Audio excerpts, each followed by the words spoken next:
Tyson Fury says as soon as he's done with Wilder and Joshua, he wants to take on Francis Ngannou in a stand-up boxing match in the octagon with little 4-ounce gloves on. So no wrestling, no takedowns, no kicks. A boxing match in the octagon with little 4-ounce gloves on. Is Tyson Fury serious? Maybe. To be honest, I hope he is. I'd like to see that. Because Francis Ngannou is a champion in UFC. He's very highly regarded. There's a lot of UFC people and even some casuals in boxing who are running around saying that this man is the hardest puncher of all time, because apparently he has the hardest punch ever registered on some punch machine. Well, the obvious thing to point out is that the vast majority of heavyweights have never tested out their punching power on a punch machine. I mean, what percentage of heavyweights have actually hit that same machine as Ngannou? Probably 0.0001% of heavyweights ever. So how can you possibly say this guy's the hardest puncher of all time when the vast majority of heavyweights haven't actually tested their power on that machine? Okay, so it's absurd. I have said time and time again that it's impossible to know who the hardest puncher of all time is. It's impossible to know. People want to assume that it must be a well-known heavyweight. It must be one of the notable punchers in heavyweight history. Well, no, not necessarily. I've gone into this in depth in the past, pointing out that the top fighters in the division at any one time are not necessarily the best punchers in the division. You can get journeymen or obscure fighters who are not very good that actually hit harder than the champions. Because being able to hit hard on a punch machine is one thing, but being able to deliver the punches in a fight situation when you got shots coming back at you, that's another thing entirely. And being able to do that against quality opposition, it's totally different. If you go and look up some interviews, for example, with George Chuvalo, who fought the likes of George Foreman, Joe Frazier, Muhammad Ali, he said that there was guys that hit him harder than Foreman and Frazier. Guys who most of you will never have heard of. I mean, I remember Burt Cooper saying that the two guys that hit him hardest, and excuse me, no, it wasn't Burt Cooper. Ray Mercer, excuse me. Ray Mercer said the two guys that hit him hardest were Burt Cooper and Tommy Morrison. There were several people actually that said Burt Cooper was the hardest puncher they ever stepped in the ring with, including Oliver McCall. Oliver McCall was Mike Tyson's sparring partner for years. Mike Tyson never put him down in sparring. He put Tyson down once in sparring. That was admitted by Tyson's manager, Bill Caton at the time. Yeah, but Tyson never put him down. So McCall had a tremendous chin.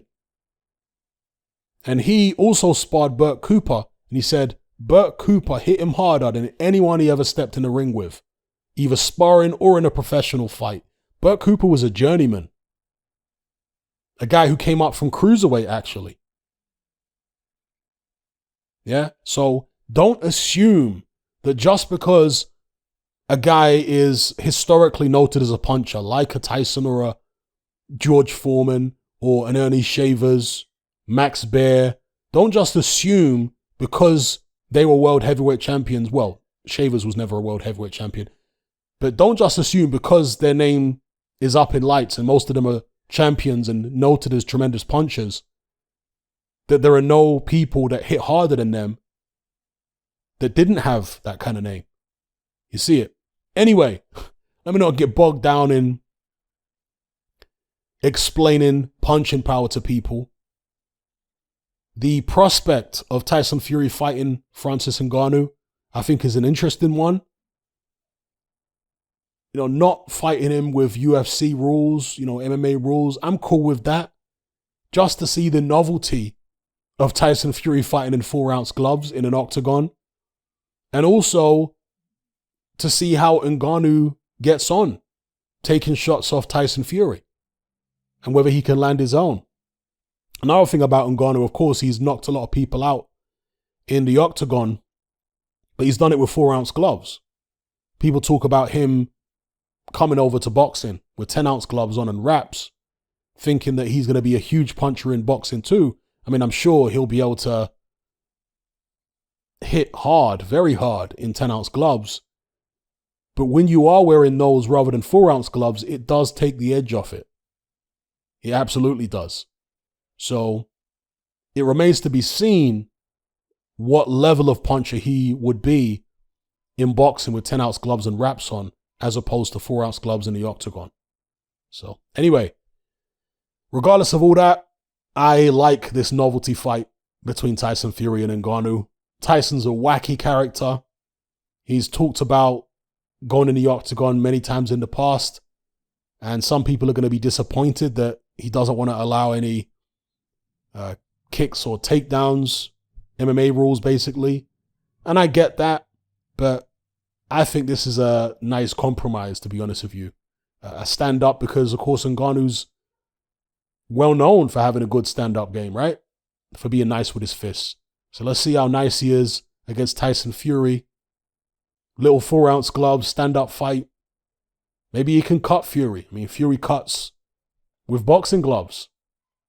Imagine how easily he would cut getting hit with little 4-ounce.